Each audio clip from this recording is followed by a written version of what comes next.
Hudson Jones here again with Keeping Kids Safe. I want to tell you a story that I read about a couple of months ago that is a perfect example of low self-esteem in teenagers and some of the consequences involved with that.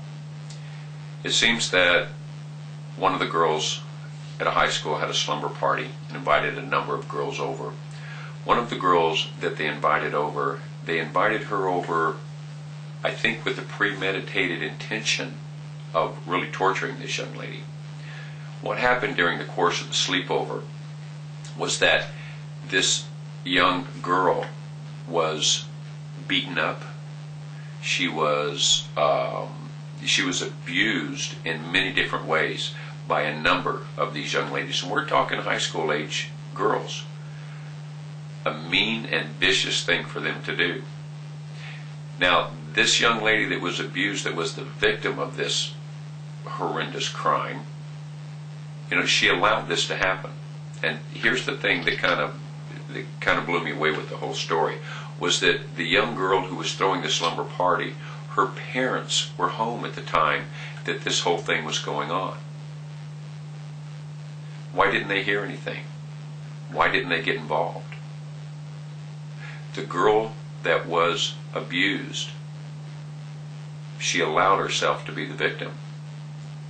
I would like to think that during the course of this whole event that she could have done something. She could have screamed. She could have thrown a chair through the window. She could have done something to create such a ruckus that the family members in that home would at the very least have come to that door and knocked on it to find out what was going on. It seems that this could have been avoided. It didn't have to escalate to the extreme that it did. Not knowing all the details of the story, I could be wrong. But it's just really hard for me to imagine that such a horrendous act could take place inside a home when the family members are there and they didn't know anything about it. The crime was so horrendous that there were a number of girls that were arrested because of this incident. So this is a very good example of why it's important that your child have a good sense of self. Good self-esteem, self-confidence is crucial in protecting themselves and keeping themselves safe.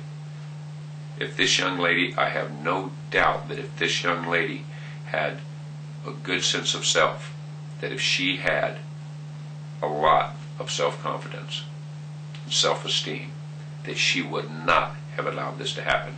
If she had self-esteem and self-confidence, I don't believe that they would have chosen her in the first place to be the victim of this horrendous crime.